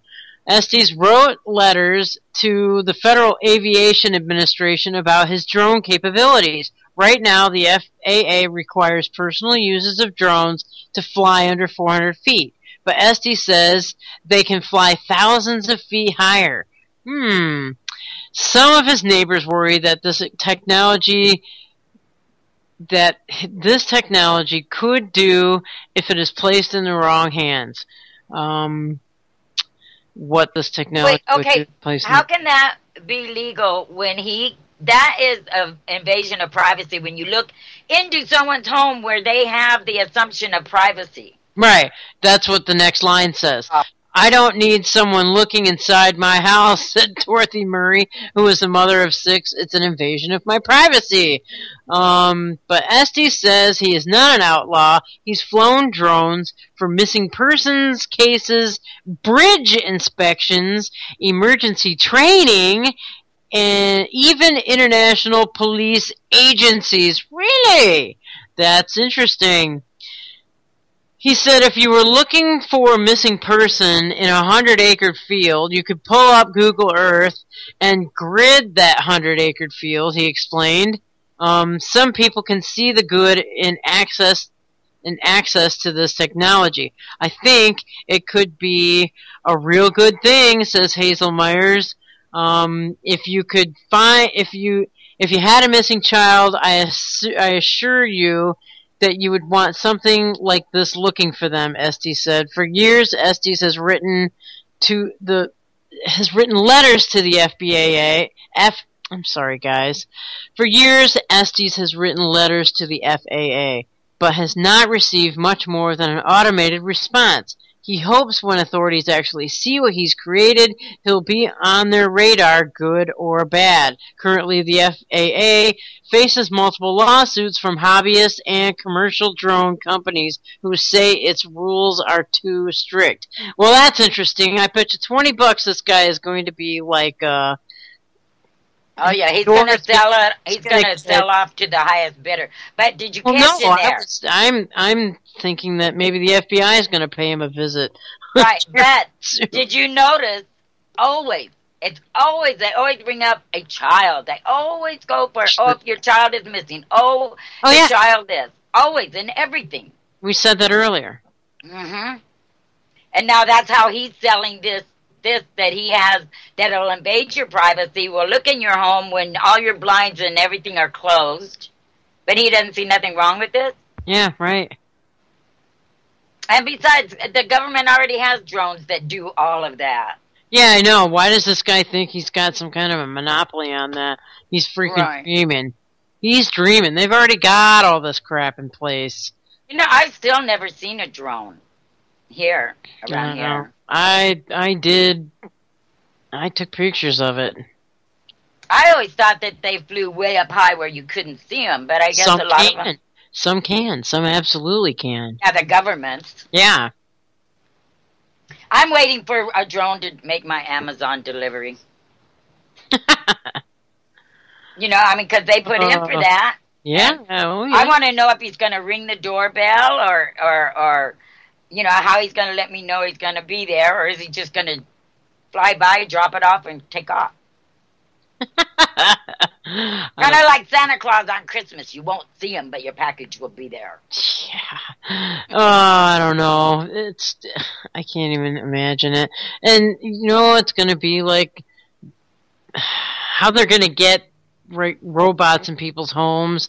They'll sell them for really, really cheap, and they'll be like the next big Christmas craze, and everybody will be lining up down the road, out of the mall, down the road for these damn robots to be in your home.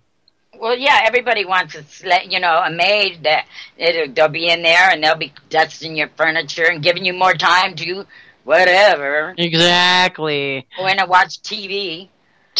Yeah, exactly.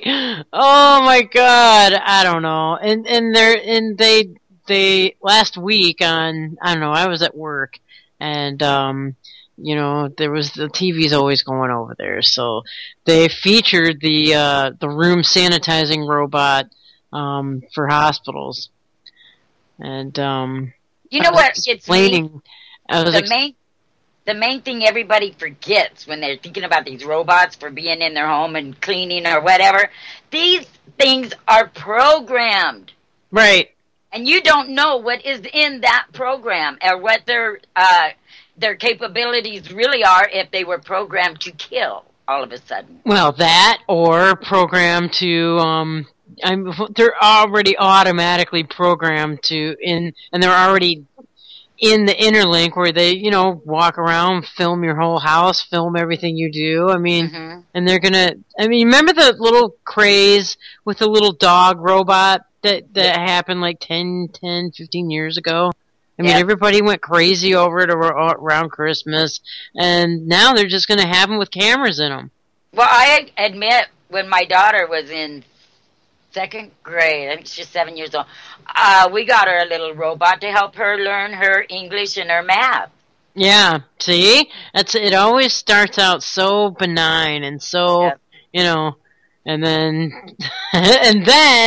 it turns out that it's just like all the sci-fi movies we see where the robots turn. Yeah, exactly. Oh my God. And they will. They're going to. There's no.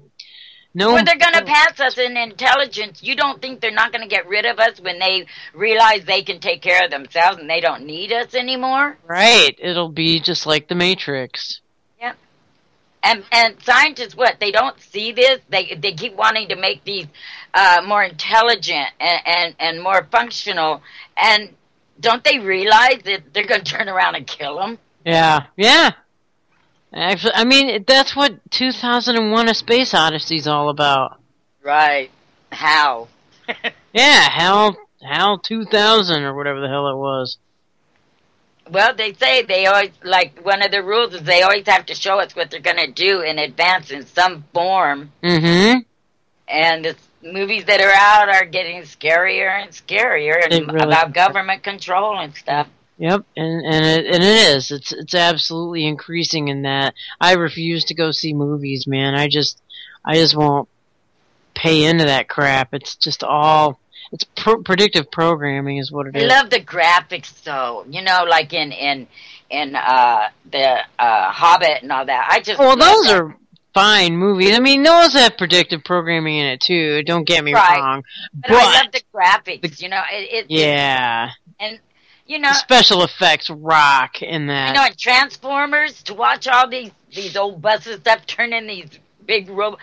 I like that. I can't help it. I enjoy it, but but I don't get lost in it. I might see 2 movies a year. Yeah, that's the danger though. Most people do get lost in it. Mm-hmm. And the kids get obsessed with the shit. Oh my God. They get obsessed with these movies that come out, these little kids programming movies that come out, and they're just like my daughter never liked TV. Never. She didn't like the kids shows. She never liked TV. Wow, that's rare. She's probably one in a million. She was always so active. Like in school, she was into all kinds. I mean, she was in Starship where they performed, and she was just always busy, too busy to put up with, sitting around watching TV.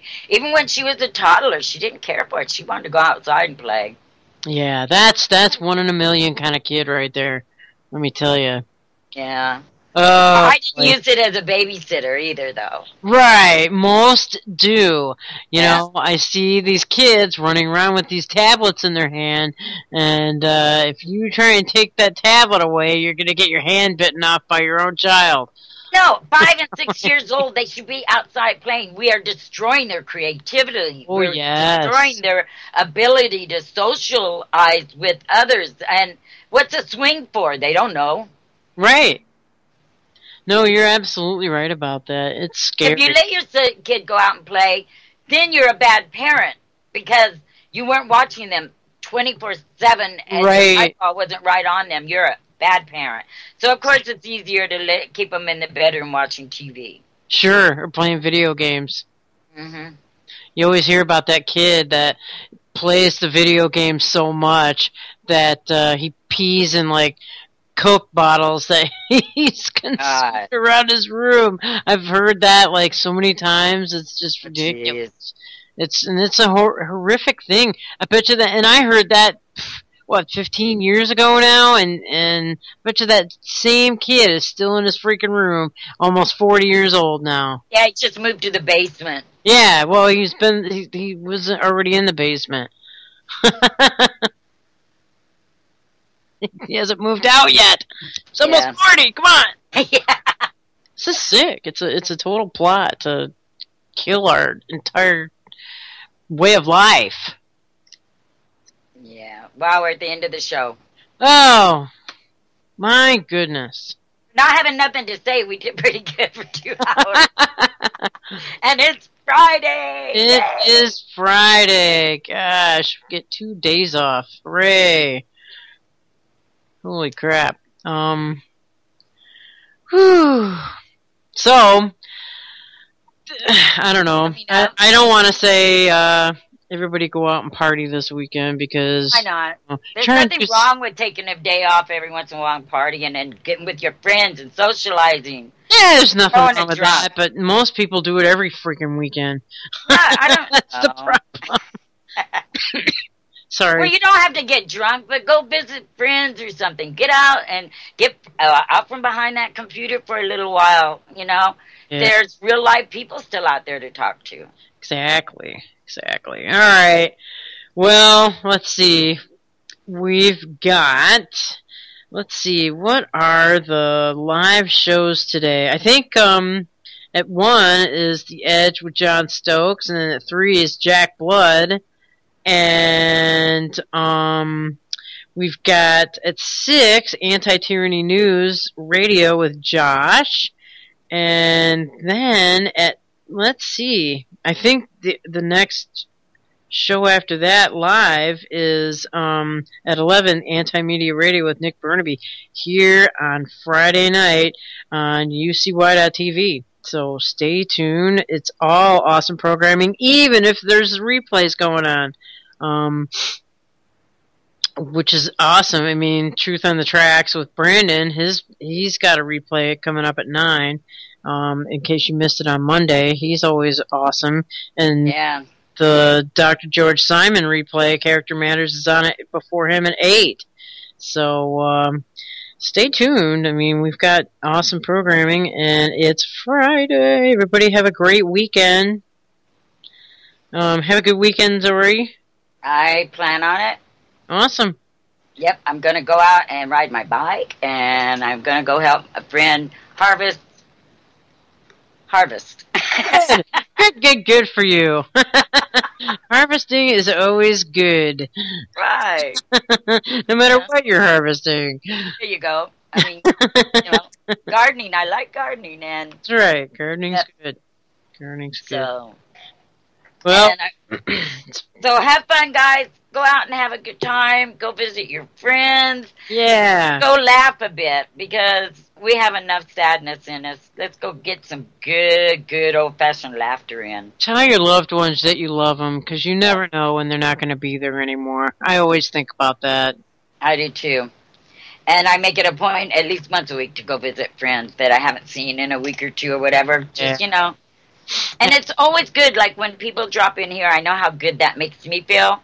So I take it as a responsibility to just go drop in and spend a few hours with friends. That's right. Nothing wrong with that. All right. I think we got it like within seconds here of the bumper music.